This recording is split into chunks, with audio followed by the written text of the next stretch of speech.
Boa noite a todos, boa noite aos amigos que estão aqui assistindo.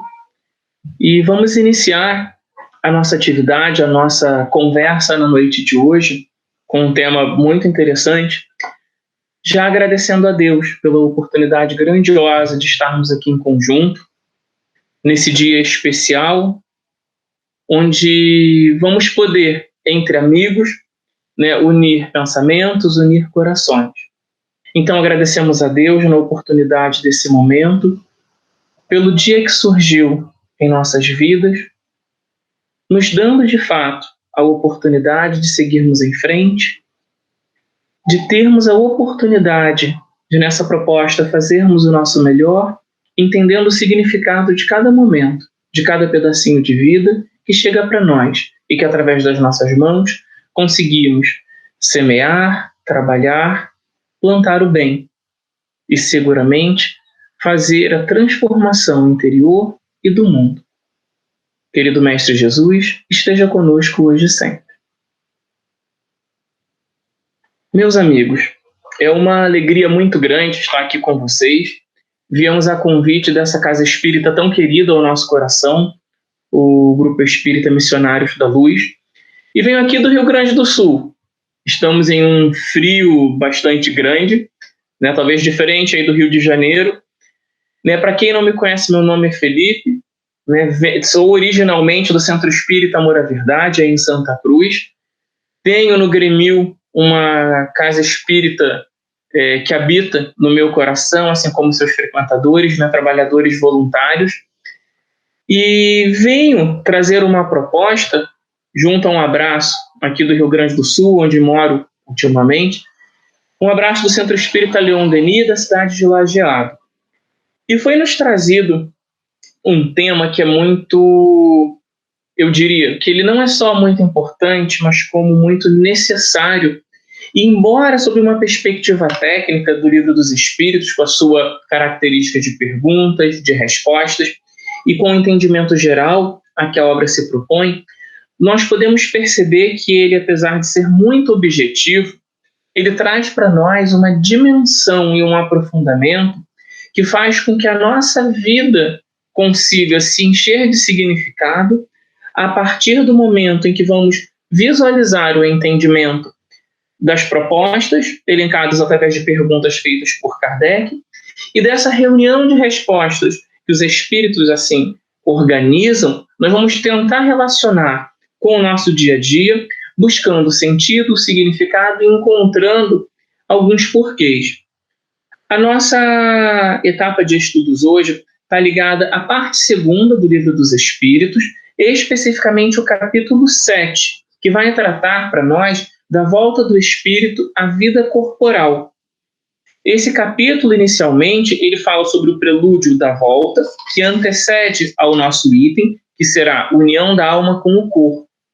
E desse prelúdio da volta, que antecedeu a nossa fala, ele vem trazendo exatamente o momento, o olhar em que esse espírito, já no plano espiritual, começa a perceber, começa a se organizar, começa a ter o seu preparo para que aqui chegue, enquanto espírito encarnado, para dar continuidade à sua trajetória evolutiva, ou seja, para adentrar ao plano material, para em uma experiência encarnatória conseguir passo a passo desenvolver tudo aquilo que se propôs na espiritualidade.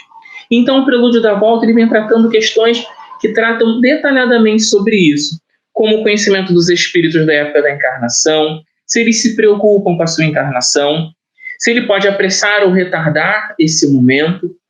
E daí por diante, nós vamos conseguir observar que, digamos, nessa organização muitíssimo detalhada, nós sempre teremos um olhar daquele espírito que precisa ser observado como se fosse cada um de nós, e assim o é, desprovido dessa matéria grosseira.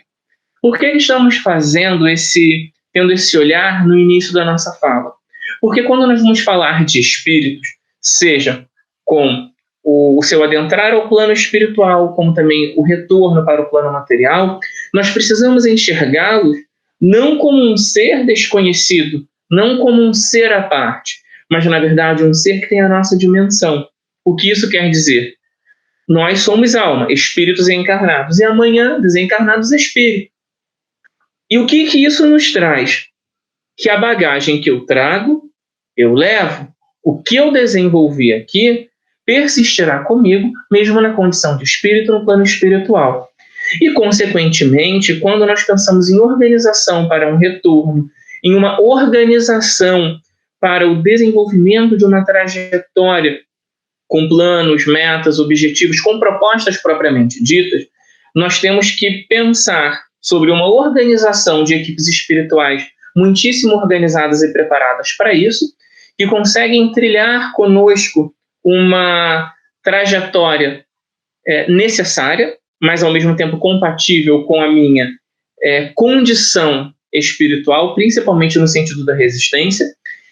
E nesse meio de caminho, existe a possibilidade desse espírito, de acordo com o grau de maturidade, poder vislumbrar até certo ponto características da sua encarnação, ter alguma ideia do seu retorno, ou seja, ele participar de maneira mais ou menos direta desse processo, de acordo com o seu grau de maturidade, de desenvolvimento espiritual. Isso poderia trazer para a gente uma ideia exatamente da que temos hoje. Quanto mais maduros somos para uma determinada atividade, melhor podemos desenvolvê-la. Se estivéssemos hoje, por exemplo, em uma empresa qualquer, fôssemos desenvolver alguma linha de raciocínio, alguma linha de trabalho, seríamos convidados para ter maior ou menor participação de acordo com a nossa habilidade, com o nosso desenvolvimento. Espiritualmente, a mesma coisa. Poderíamos dar o exemplo que, se formos maduros espiritualmente, não teremos medo de adentrar, por exemplo, em uma jornada espiritual, uma jornada, na verdade, reencarnatória, que nos exija abnegação, esforço, que nos exija vencer a nós mesmos através, muitas das vezes, de situações que nos pareçam áridas. Se formos espíritos mais imaturos, muitas das vezes esse olhar vai nos trazer o medo, o receio. Se a nossa fé for vacilante, isso pode ser não um determinador, porque, na verdade, a organização espiritual não nos deixa, principalmente em um momento em que talvez ainda ignoremos todo esse processo de construção evolutiva, optarmos 100% por toda a nossa jornada. Porque, muitas das vezes, essa organização maior visualiza aquilo que o espírito por hora ainda não consegue por falta de elementos, por falta de ferramentas que são as suas aquisições espirituais. E aí então entramos propriamente na nossa parte, que é a união da alma com o corpo. Ela vai da pergunta, para os que quiserem consultar e até estudar, da pergunta 344, se estendendo até a pergunta 360. E essas perguntas, elas vêm para nós de uma maneira muito objetiva, trazendo um olhar muito especial. Principalmente quando nós observamos e queremos olhar a nossa própria existência sob a perspectiva de um observador, onde pensamos nos porquês, nos paraquês, né, nos detalhes que nos compõem, não só nas nossas histórias de vida, nos encontros, desencontros, nas possibilidades que surgem, nos ciclos que vão acontecendo, mas quando nós pensamos na relação, nessa união desse espírito, transfigurando-se, denominando-se, na verdade, a alma, no momento em que ele adentra, em que ele se apropria de alguma forma dessa relação com o corpo, nós podemos pensar que a nossa história ela já começa a se definir exatamente por esse encontro também. E por que podemos dizer isso? Porque desde o momento dessa concepção, célula masculina com célula feminina, se condensando para formar aquela célula única, nós já podemos dizer que já temos essa união dessa alma com esse corpo. Obviamente que na perspectiva da ligação, nós poderíamos imaginar, e já podemos traçar como o Livro dos Espíritos nos traz, que não é uma união definitiva, não é uma união que pode se dizer consolidada ao ponto de ser sólida, na verdade, uma ligação tênue, delicada, mas que nos mostra que durante esse momento já há uma linha tênue que liga esse espírito àquele corpo em formação. Ou seja, daquela célula primeira em multiplicação, nós vamos construindo, nós vamos observando todo o desenvolvimento desse arcabouço físico, já com as informações necessidade que aquele espírito precisa encontrar para que o seu revestimento corpóreo seja proporcional às suas necessidades. Ou seja, as informações que vêm da memória espiritual expressas através do perispírito começam a... E não à toa que temos corpos diferentes uns dos outros, com material genético proporcional às nossas necessidades, mostrando que aquilo que muitas das vezes a própria ciência, no sentido da mutação, poderia se dizer ao acaso, e pela ciência, obviamente, no olhar espiritual não é um acaso, já que as próprias ligações, as próprias bases genéticas a se constituírem enquanto união de bases, por exemplo, elas vão se configurando, elas vão trabalhando de maneira que, como uma história que se desenha, ela vai demonstrando, ela vai talhando como um grande artista em uma argila toda a nossa história de ordem física. Ou seja, teremos a altura necessária, a cor necessária, as potencialidades físicas ou as limitações necessárias de acordo com aquilo que precisamos ter em termos de veículo físico. E então essa concepção, que já nos garante essa ligação primeiro, ela vem para nós com aquele primeiro contato. Lembrando que estamos falando aqui de ligação espírito com o corpo. Não estamos falando dos contatos espirituais, por exemplo, que ocorreriam entre o espírito reencarnante e, por exemplo, os seus pais ou familiares ou pessoas correlatas. Estamos falando aqui exatamente desse momento em que o espírito ele está se lançando aos primeiros contatos de ordem física. Ou seja, como se pudéssemos dizer assim, é quando ele começa a conhecer, se ligar aquela sua roupagem material. E o que é muito interessante, que na medida em que esse laço ele vai se aproximando, no momento em que essa gestação vai transcorrendo, ele vai se estreitando, ele vai se aproximando, ele vai se tornando mais consolidado, de maneira que até o momento do seu nascimento, algumas das vezes pode acontecer, que esse laço, por ser muito tênue e sendo ainda, digamos, um teste para esse espírito de alguma maneira, o confiar na providência divina e nas suas próprias concepções de importância desse momento reencarnatório, nós podemos dizer que ela não é uma união definitiva. Por que não é definitiva? Porque há momentos em que dessa união do espírito com o corpo pode ocorrer, por exemplo, uma desistência, seja por medo, seja por algum tipo de fraqueza moral que aquele espírito ainda não plenamente ligado ele possa desenvolver, e aquele laço então se rompe. Por isso que não é definitiva essa ligação, embora ela na verdade, ela seja um ponto de estreitamento passo a passo para que esse vínculo ele consiga se formar de uma maneira mais precisa e específica, mas como diz o Livro dos Espíritos na pergunta 345, que é a segunda da nossa etapa, que diz para a gente assim: é definitiva a união no sentido de que outro espírito não poderá substituir o que está designado para aquele corpo. Mas como os laços que ao corpo o prendem são ainda muito fracos, facilmente se rompem e podem romper-se por vontade do espírito. Então, o que é definitivo? O corpo escolhido por aquele espírito para aquele momento não vai poder ser habitado por outro. É uma escolha. É como se ele já estivesse com aquele compromisso. No entanto, por vontade, por algum outro motivo, já que existe aquela consciência que, embora vá atenuando a sua memória até o momento do nascimento, por algum motivo, ligado na maior parte das vezes a essa condição desse espírito, pode ocorrer sim esse desligamento, esse rompimento, poderíamos dizer.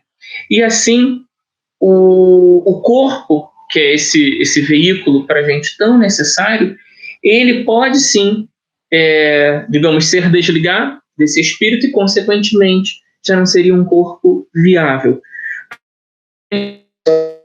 A vida orgânica até um certo ponto, quando aqueles órgãos por si só, aquele elemento orgânico se desgasta e não consegue dar continuidade à sua trajetória, ao seu momento.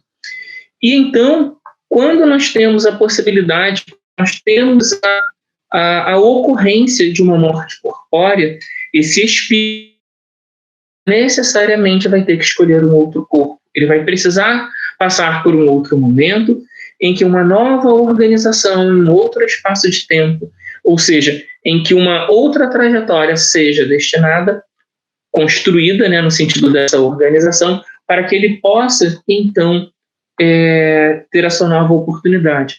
É claro que isso tudo no campo da teoria parece muito simples, mas exige, de fato, uma organização muito grande por parte do plano espiritual, principalmente quando aquele espírito desiste por uma questão de um medo, de um anseio, de algum tipo de situação que no seu mundo íntimo, no seu campo íntimo, o façam repensar a sua trajetória. E nesse sentido, nós vamos perceber que, na maior parte das vezes, ou muitas delas, essas mortes prematuras podem ter esse significado.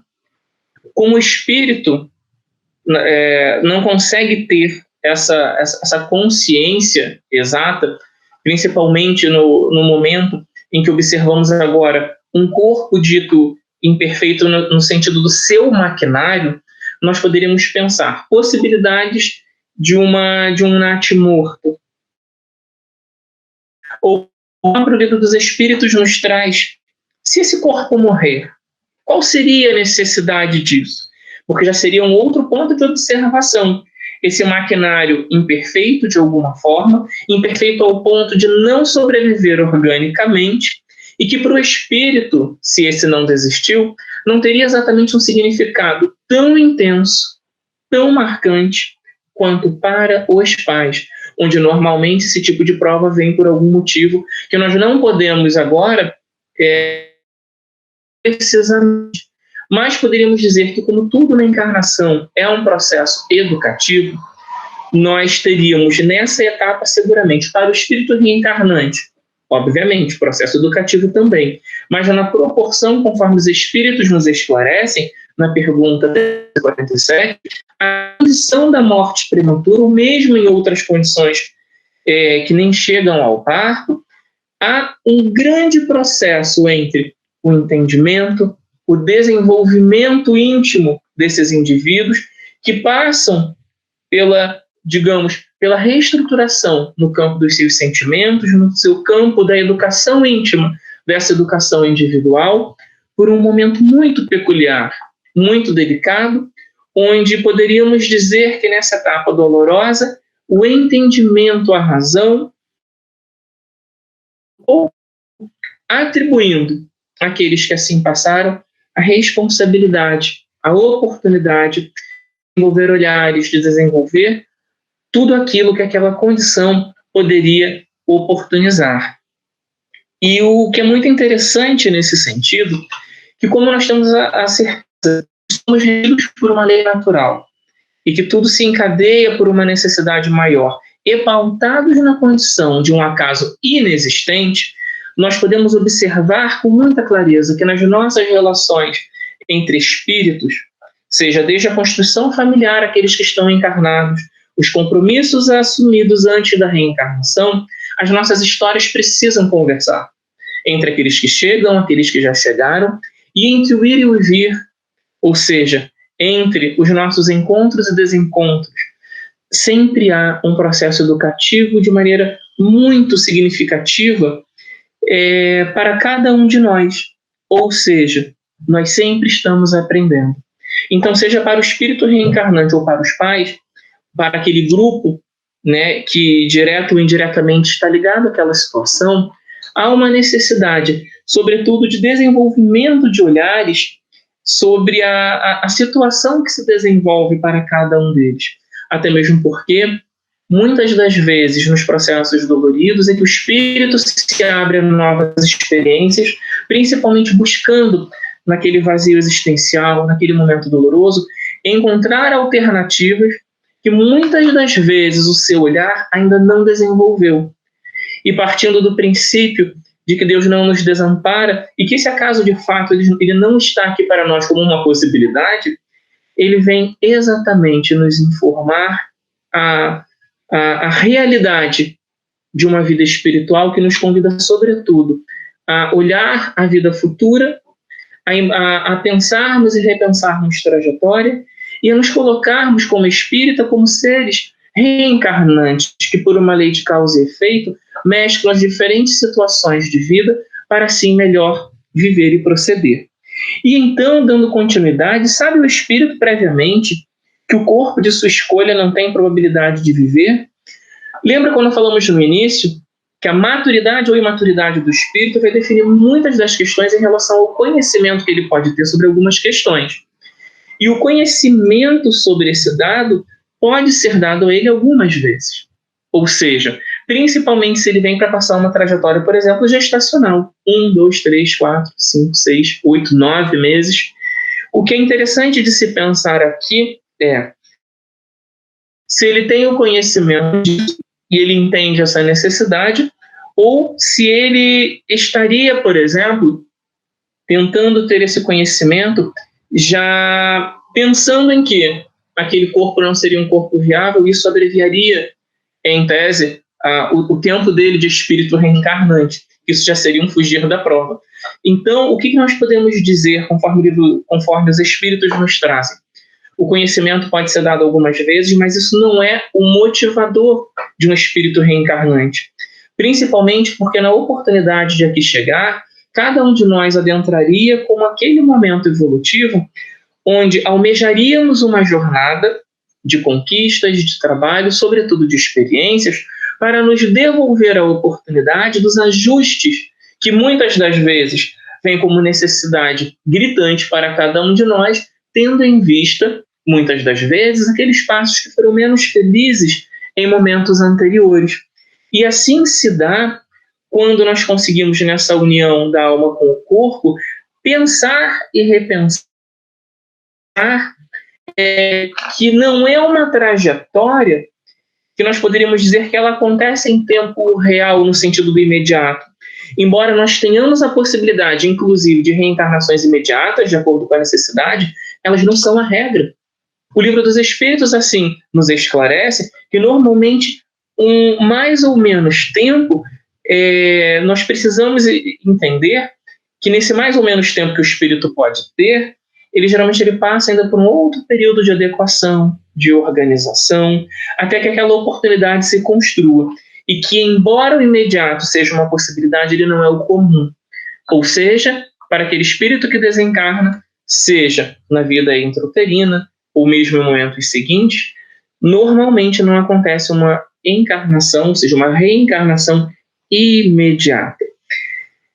E isso se dá exatamente para que todo o preparo, inclusive para que toda a harmonia espiritual possa se processar, possa proceder, para que aquela nova etapa possa ser construída dentro de uma característica de razão, de emoção, de propostas, para que toda a família esteja organizada, isso falando no campo espiritual. E o que é muito interessante é que, quando nós pensamos sobre uma trajetória evolutiva, uma trajetória, digamos, de crescimento através da encarnação, nós podemos dizer que, dentro da escolha dessas provas, dentro da escolha dessas possibilidades existenciais, esse espírito nem sempre tem a consciência da sua escolha. Ele não vai reclamar da sua escolha, porque muitas das vezes nós não temos a consciência exata de tudo aquilo que escolhemos. E talvez isso seja o nosso grande benefício. Imagina, vamos trazer agora, amigos, uma reflexão. Encarnamos e temos a noção exata de todas as etapas da existência. todas as perdas, todos os ganhos. Porque se tivéssemos apenas notícias boas, talvez ficássemos muito contentes. Mas os momentos da dor, os momentos que lidamos com as nossas sombras, os momentos em que a existência nos convida a reflexões profundas para podermos reeditar as nossas histórias. E então o espírito não tem consciência disso. No entanto, o que ele começa a despertar consciência da própria vida vivida. E que, de acordo com o grau de maturidade, principalmente enquanto encarnado, ele reclama mais ou menos da própria vida. Mas o detalhamento, principalmente desse porvir, não. Nós podemos dizer que, pela própria consciência de espíritos em um planeta de provas e expiações, né, jornadeiros que somos nesse estágio evolutivo, em busca dessa caminhada para essa perfeição relativa que em algum momento existencial nós vamos atingir, e fazendo uma análise crítica lá no íntimo, só da gente, não precisa contar para ninguém, vamos avaliar nossas tendências, avaliar os nossos desejos, os nossos pensamentos, os nossos esforços, observar aquilo que dentro de nós às vezes está lá gritando.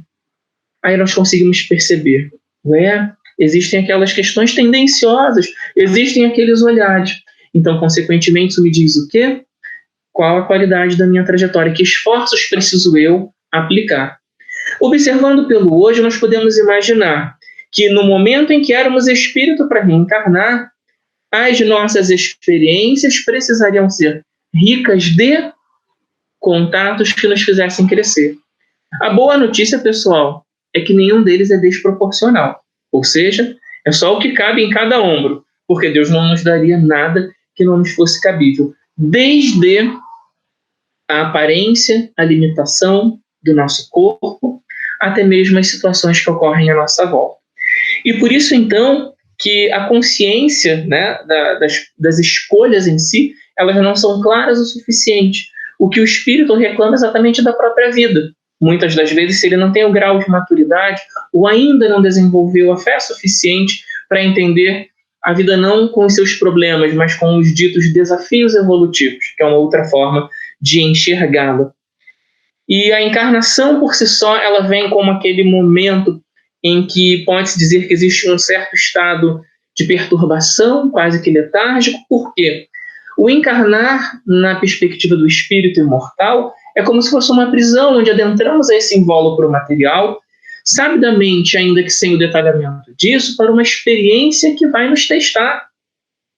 E o teste, muitas das vezes, ele vai nos trazer a necessidade do esforço, da disciplina, de encontrar aquilo que vai nos levar a fazer escolhas, a testar o que o Evangelho nos diz como a abnegação, a caridade, o amor, onde às vezes encontramos territórios que nos sangram os pés.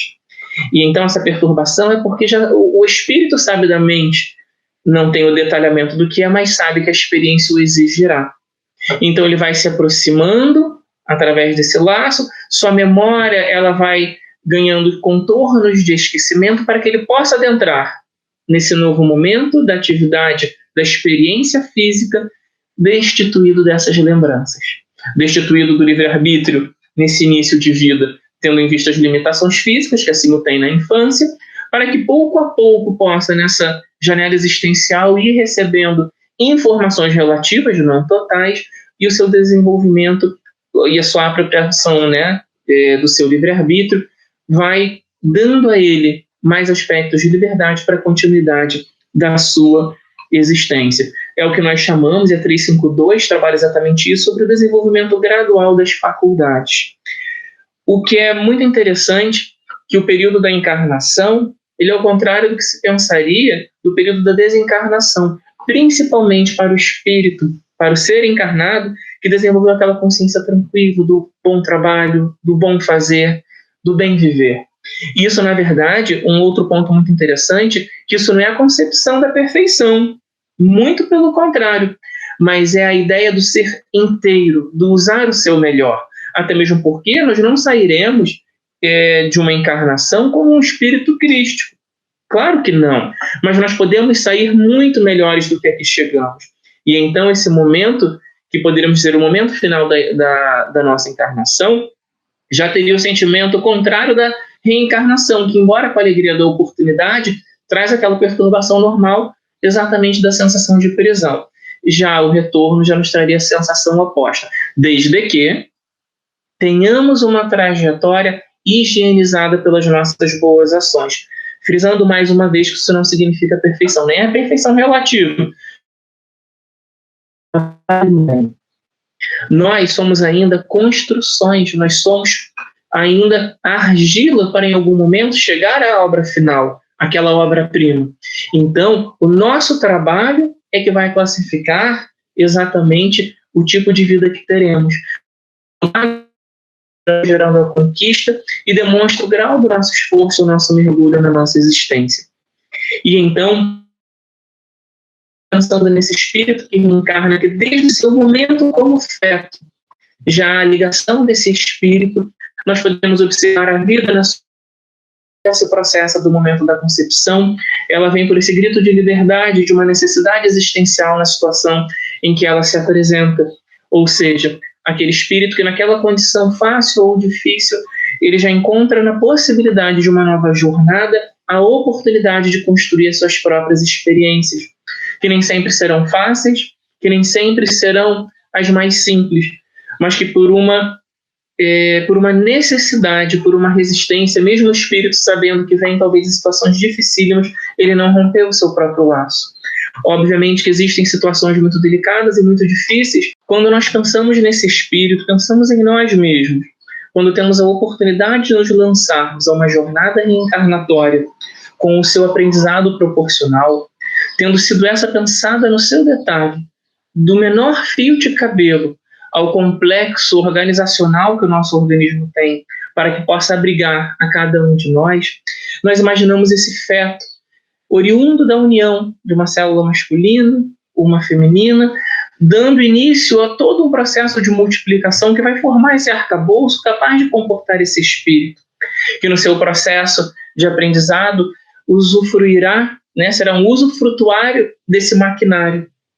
E então, do momento em que ele se lança a essa experiência, há que se olhar com generosidade e amorosidade por aqueles que chegam.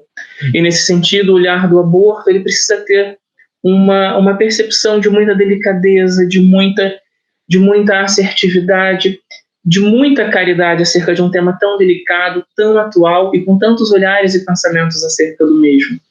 A doutrina espírita nos traz, de maneira muito assertiva nas perguntas finais, que tratam exatamente desse tema, retratando a união da alma com o corpo, que a exceção de risco de vida para a mãe, ou seja, do espírito que chegou primeiro, já está na sua jornada evolutiva, na sua jornada encarnatória, em que dessa maneira poderia se pensar na opção da vida da mãe, as demais o espiritismo ele não trata como possibilidades aceitáveis segundo as leis naturais da evolução. Quando o espírito ele já opta ou ele já é direcionado a uma jornada encarnatória e já tem traçados os meios pelos quais ele usufruirá, que condições ele terá no sentido da sua experiência física, familiar, do meio em que ele vem. E dessa maneira, toda a vida é uma vida importante. Toda a vida ela vem com a possibilidade do crescimento, de germinar, já que ele traz na latência todo o seu potencial, inclusive de autocura, dentro de um processo existencial extremamente de plantios e colheitas.